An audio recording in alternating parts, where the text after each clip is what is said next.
Hey guys, Professor Bill of Comic Book University and Venom First Host. Issue number 1, where is it? There it is. Issue number 1 of 5. Got a 5-issue story arc here. They got 5 issues to tell in a story. Oh my god, this is beautiful. Let's get right into this.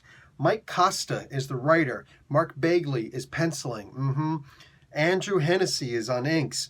Dono Sanchez-Almara is the colorist, and VC's Clayton Cowles is doing letters. Mark Bagley and Richard Eisenoff does the cover art, and Rod Reis and Paulo Rivera do the variant covers, 2 other variant covers it looks like. We're going to start off with an expedition, and it looks like they're looking around on Clintar, and they're like, oh, hey, looky here. We're finding the symbiote. And I'm imagining this is the actual symbiote that Eddie Brock would eventually come across. Like, oh, it seems to be a rogue. It's not with the other ones. Go and see all the Donny Cates stuff to see what that really means at this point. So this is at this point, we're talking about during the Kree-Skrull War. There's a bunch of Kree and, a bunch of Kree that are basically refugees trying to get away from this one area, from this war, to get back to Hela to be safe. The trick is these Skrulls show up and they're just like, hey man, what's up? And they start going after these Kree. They're like, we don't have any weapons. Well, there's a war, right? So we're going to kill you now. And all of a sudden one of the Skrull turns around and blasts the other 3. What are you doing? What are you talking about? Well, the Venom symbiote is actually capable of camouflaging itself and turning not quite the way that a Skrull does it, but very close to that. And that's what this one Kree does. He's dressed as a Skrull using the Venom symbiote. He is apparently the first host. And you get to see what he looks like, and it's just freaking awesome. Like, that is an awesome suit. I love that. That is Kree design with the symbiote, and it's beautiful. And he's just like, hey man, what's up? I'm going to save you guys. They're like, oh man, we thought that you were a traitor and you abandoned your post and blah, blah. I was like, no. That was all a cover story, so I come in here and infiltrate the actual Kree. They needed to know what was up, and they didn't know that I was actually not really one of them. So anyway, and it's funny because I do feel almost like we're forgetting that the Kree were the initial bad guys in the Kree-Skrull War. The Kree were totally 100% the bad guys, and the Skrull were actually peace-loving people who valued science more than anything else.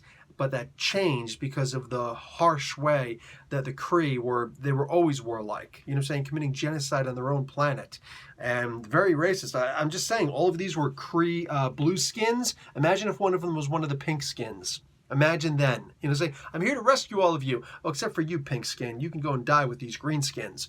Dude, it's nice to try and act like the Kree are good guys, but good luck with that. Anyway, he's very self-sacrificing, and it's awesome. And I don't really know exactly what happened to him after this, but we get an inkling of an idea later on at the end of this book. Anyway, Venom shows up and he's just beating a bunch of bad guys up in a convenience store. He's doing his lethal protection thing. And then he goes back to Alchemex, and Liz is there, and this is cool because he's like, oh, let me check out my baby. Let me see if my baby's cool. Our baby. You know what I'm saying? And I love that. I really do. Then Liz goes and pulls the biggest crap in the world. I want you to sign this release saying that you're going to take, that you're going to accept an amount of money. Like, look, we're not here taking care of your baby for nothing. We're here to check out and to use certain things. Like, there's some psycho aphrodisiacs and things like that. There's all sorts of crazy things coming off of the sweat of your kid. We're going to see what else we can get from the symbiote baby. This potential future carnage thing going on. It's basically Bagley continuing the story that was happening before Cates came along and took over the comic book. And I'm totally down with this. Totally down. He still had a story to tell, and I absolutely love, I adore that he's not just rolling over and letting the story die. I love that. Even if some of it seems to conflict with what's going on in Cates' story, this is a picture of me, not caring, because I love that this story is being told. What do you call it? So he's just like, Brock's not completely stupid, all right? He's a lunkhead, but he's not completely stupid. He recognizes that this isn't her trying to be nice, talking about, I'm going to give you a cut. He's like, this isn't a cut. This is a payoff. This is a bribe to allow you to do all these things. Not happening. He's like, Liz, you can you can observe the baby as it's growing until it's old enough to go out and do its own thing and choose its own next host. But you try doing any kind of medical experiments on that, on our baby, you and I are going to have a problem, okay? I'm going to show you my teeth. That's great, but I think it would have been better to, I mean, like, who do you go to? You go to Tony Stark? You know what I'm saying? The Fantastic Four. I would go to the Fantastic Four, but they're not around yet. You know what I'm saying? Who do you go to ask for help? Even if you go to Spider-Man, can you help out? You know what I'm saying? What's he going to do? I'm going to give you to Kurt Connors, and he's going to, you know what's going to happen. None of these people are good.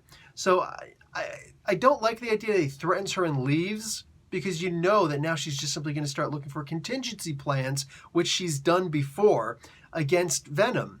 So that when he comes back and says, okay, you're still doing experiments, I'm taking my kid out of here. What do you mean, no, I'm not? What are these monsters with fire and sonics that are coming after me? Exactly. You know what I'm saying? So I think that's what's going to happen, but we'll see. Anyway, we see something really cool happen at the very end. Basically, this is in issue 1, so I don't mind spoiling too much, but I'm not going to spoil everything. I will say that a Skrull shows up in the middle of New York City to confront Venom. And it's interesting seeing a very well-trained Skrull going up against Eddie Brock in the Venom symbiote, because they're both fairly easily matched, except that she was ready for this. The Skrull was ready for this, and Venom wasn't. Eddie wasn't. He already has too much on his mind. But he gets saved. Now, he gets saved by the First Host, that Kree dude. Wow. So now I can't wait to see what these other 4 issues are going to be. Can't wait to see what all of this is going to happen next, okay? Heavy spoilers in this one. Not everything in the comic book, but heavy spoilers, all right?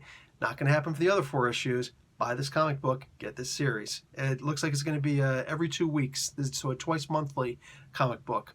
Good. I don't want to wait 1 month for the next issue. In 1 month, I'll have the next 2 issues. All right, guys, that's going to be it from me. Professor Bill, Comic Book University. Class dismissed.